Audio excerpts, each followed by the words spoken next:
My younger sister asked me to make her wedding slideshow. My mother said, just smile and be the bigger person. Then I found the messages between my sister and my ex. The first one was dated the week I lost my baby. So at her reception, I clicked play.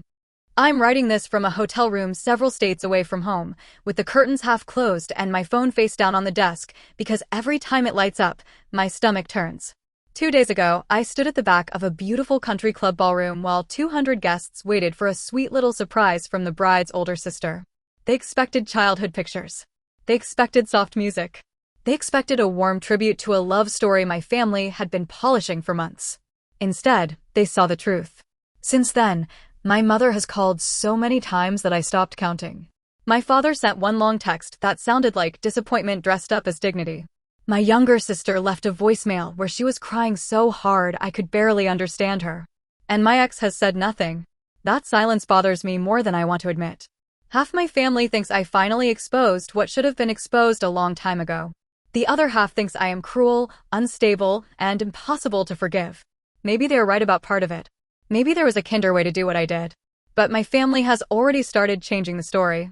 They're smoothing out the ugly parts, softening what happened, turning my pain into an overreaction, and their choices into a complicated situation. So I need to write it down clearly before they bury the truth under another pretty lie. My name is Rachel, and my younger sister is Maya. Maya has always been the kind of person people protected before they even knew what she had done. When we were kids, if she cried, everyone moved.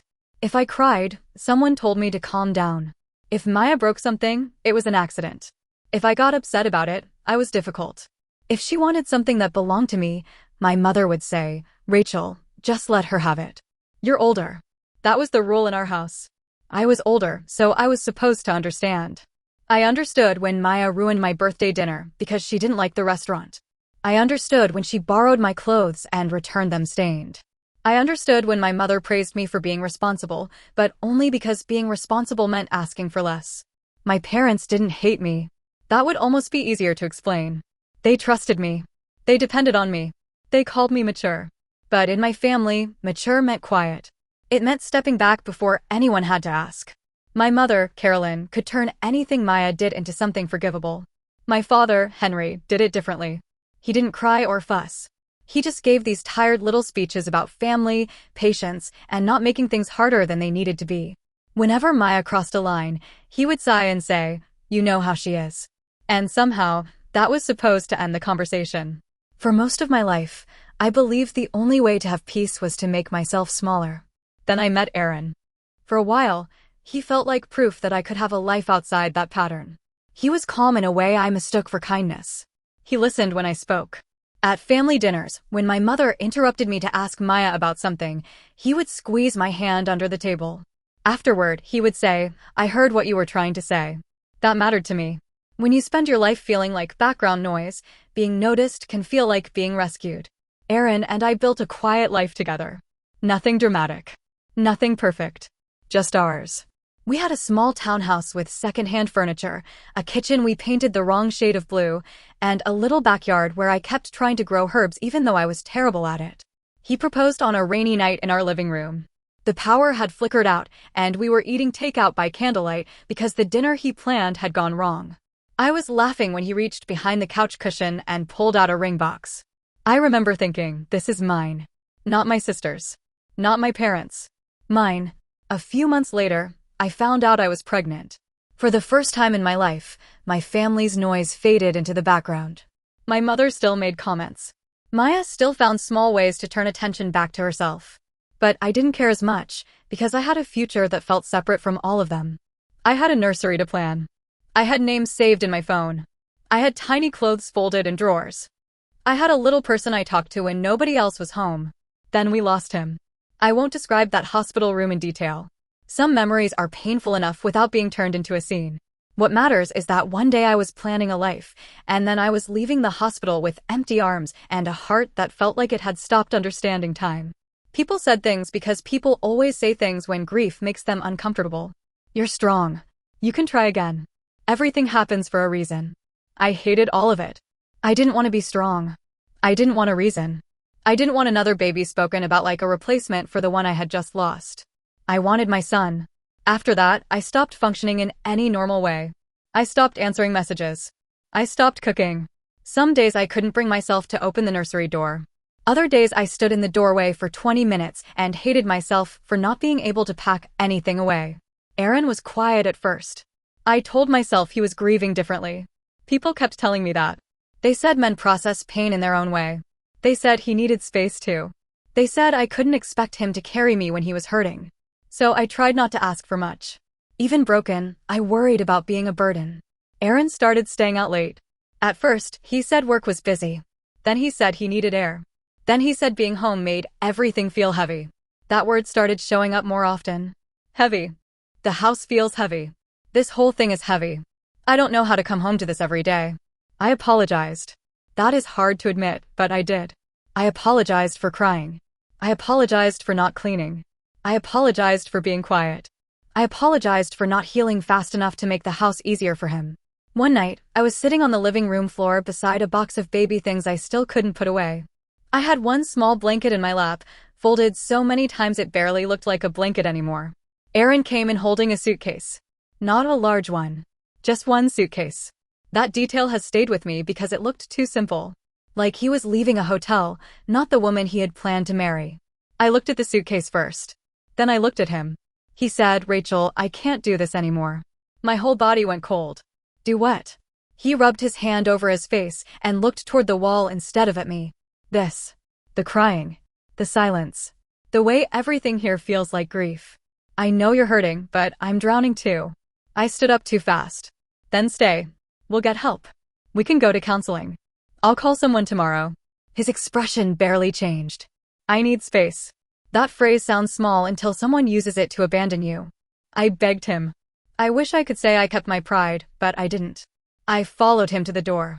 I cried so hard I could barely get words out. I said, "Please don't leave me alone in this house." He looked tired. Not shattered. Not torn apart. Just tired. Then he said, "I can't spend the rest of my life being punished for something neither of us could control." And he left. For a while, I thought that was the lowest point of my life. I thought nothing could hurt more than losing my baby, and then watching the man who promised to love me decide my grief was too inconvenient to live with. I was wrong. For weeks later, my mother invited me to dinner. She didn't ask. She told me. "You can't sit alone forever," she said. "You need family around you." I almost laughed. Family had never been a place where I rested. Family was where I performed being fine so everyone else could stay comfortable. But grief makes you tired, and I was too tired to argue. So I went. My parents' house looked exactly the same. Same framed pictures. Same dining table. Same smell of roasted chicken and lemon cleaner. For a second, I hated the house for not changing when my whole world had. Maya was already there when I arrived. She looked beautiful. I hate that I remember that. Her hair was done, her makeup was soft, and she wore a pale dress that made her look gentle and glowing. I looked like I had barely survived the day. My mother hugged me too tightly and said, "You look tired." Not sad. Not heartbroken. Tired. Like I had simply failed to sleep enough. Dinner started with fake normal conversation. My father talked about a neighbor. My mother talked about someone from church. Maya pushed food around her plate and kept smiling at nothing. Halfway through the meal, Maya put down her fork. "I have news," she said. My mother froze for half a second, then smiled like she already knew. Maya placed a hand over her stomach. "I'm pregnant." The room blurred at the edges. Not because she was pregnant.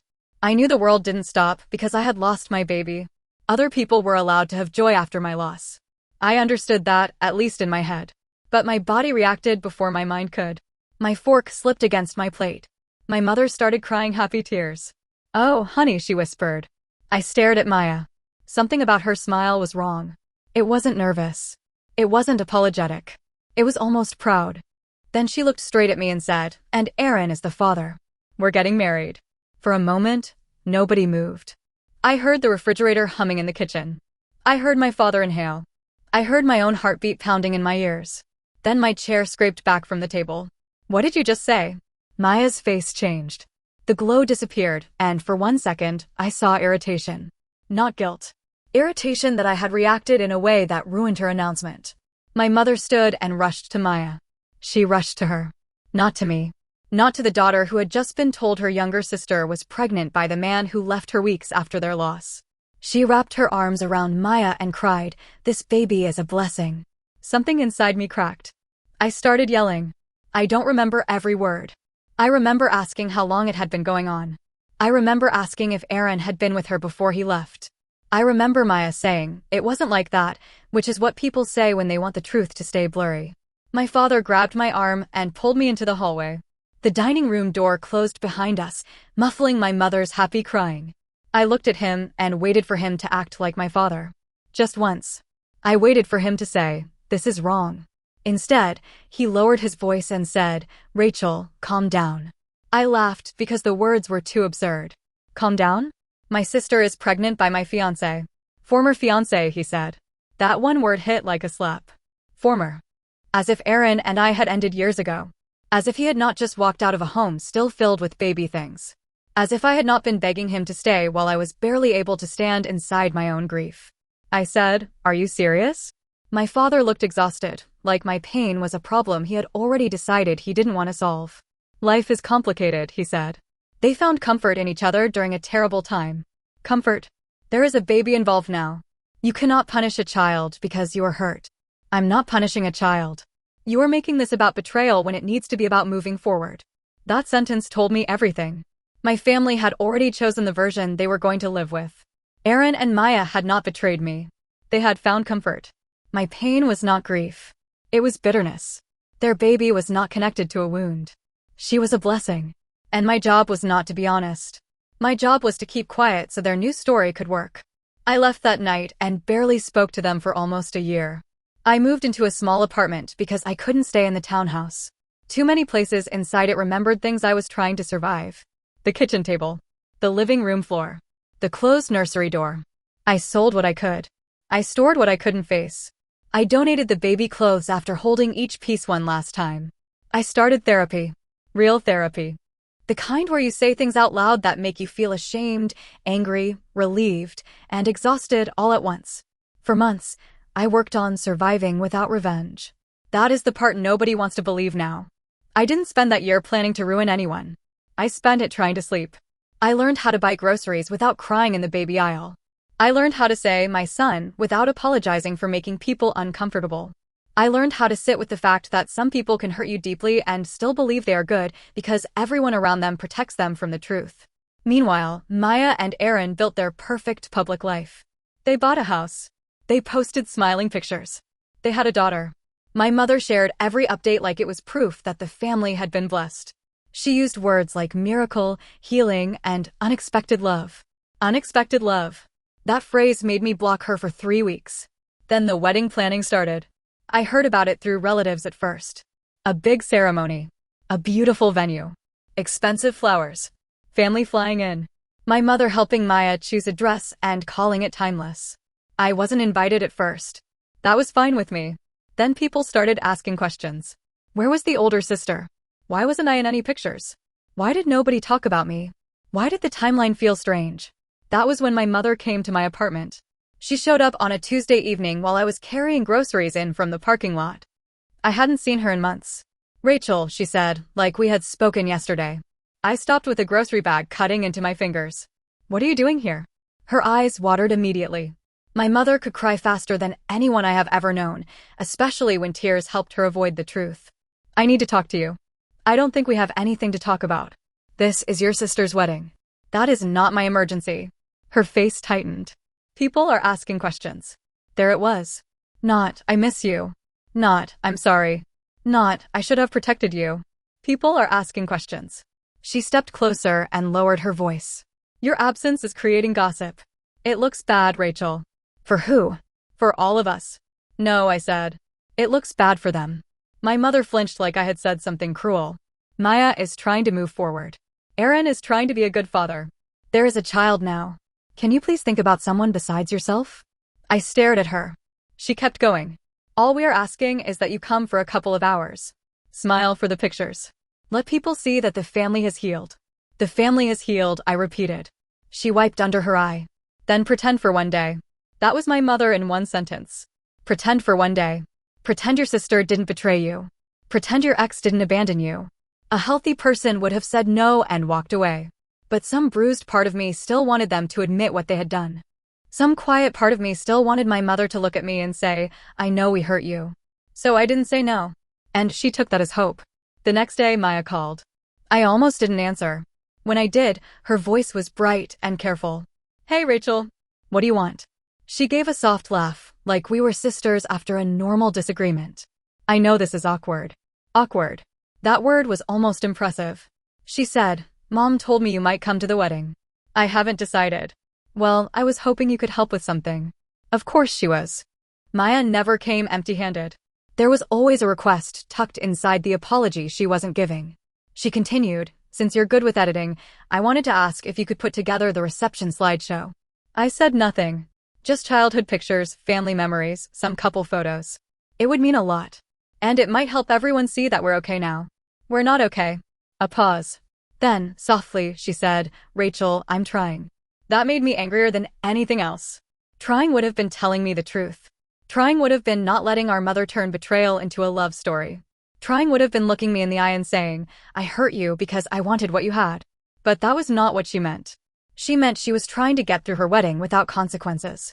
I said, "Send me the photos." She exhaled like she had won. "Thank you. Really. There might also be old pictures of Aaron in Mom and Dad's basement. He left some things there when everything was chaotic. You can look through the boxes if you need more photos." Everything was chaotic. Another blurry phrase. Nothing had been done by anyone. It had simply been chaotic.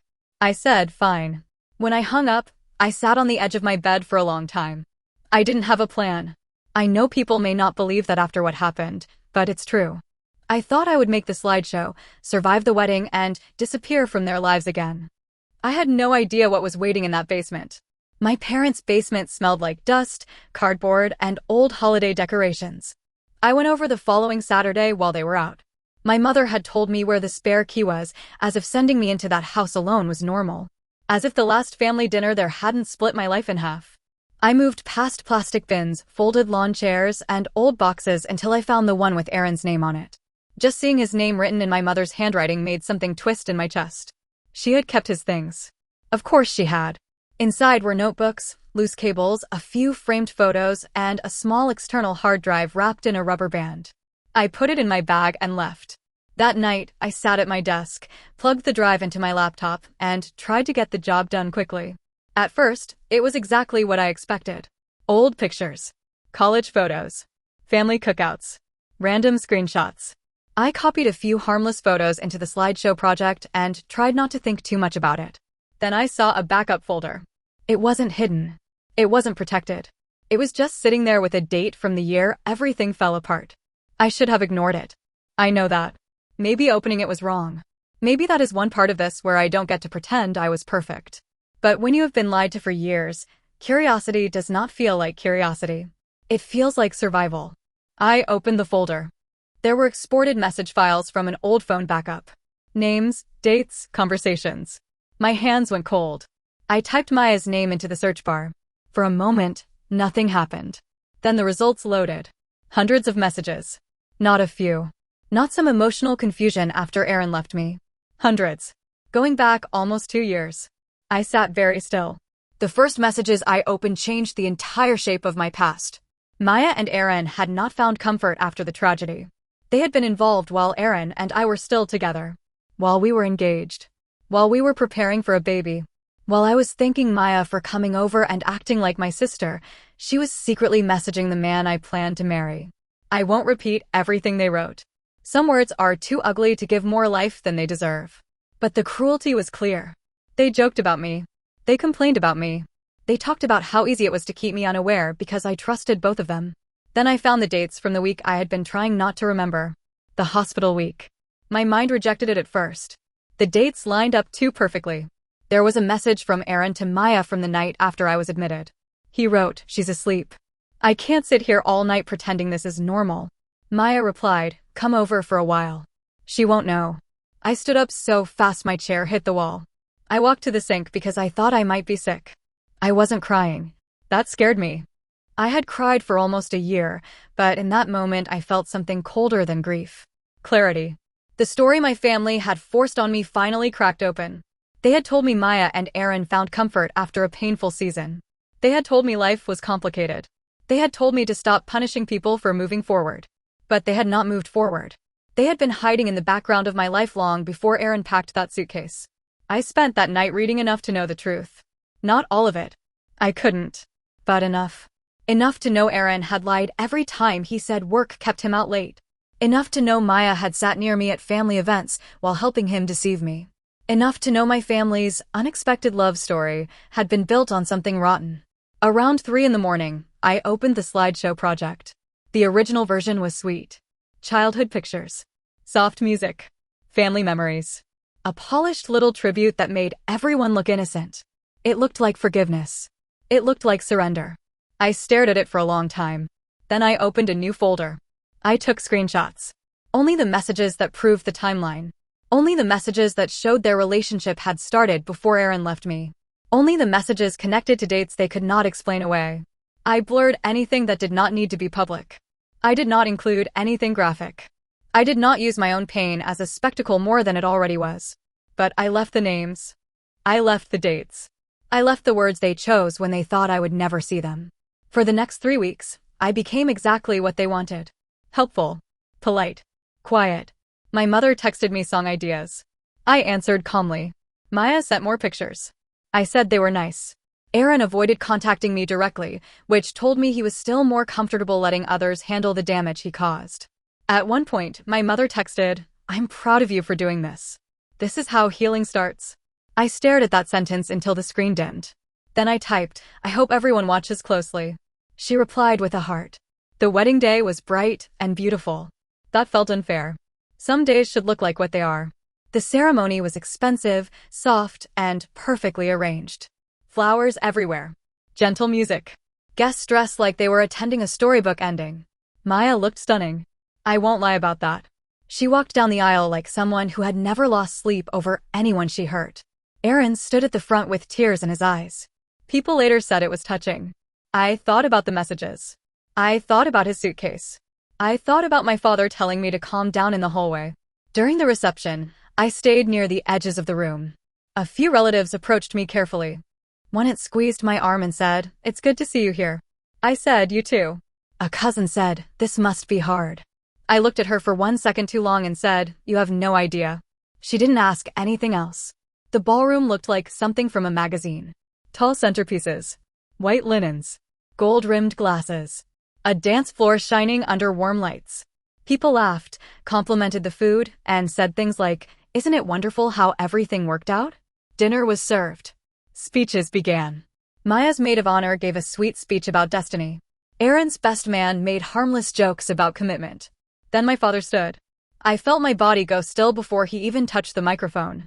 He smiled at the room, proud and emotional. "There are moments in life," he said, "when we do not understand the road we are on until later. Tonight, we celebrate 2 people who found light after a very difficult season." My mother wiped her eyes. Maya reached for Aaron's hand.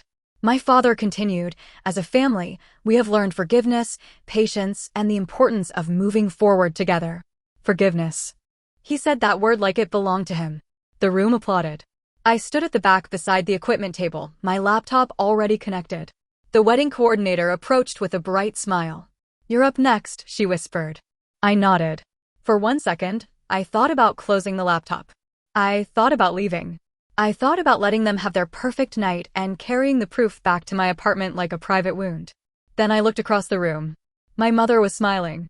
My father was accepting compliments. Maya was glowing. Aaron looked relaxed. And I realized they were not just celebrating love. They were celebrating my silence. The coordinator stepped to the microphone. "And now we have a very special presentation prepared by the bride's sister." People turned toward the screen. Some smiled at me. My mother looked relieved. I clicked play. The slideshow started exactly the way everyone expected. Soft music filled the room. A photo of Maya as a toddler appeared on the large screen. She was laughing in a backyard, holding a red balloon. The room made that gentle sound people make when they see old pictures of a bride.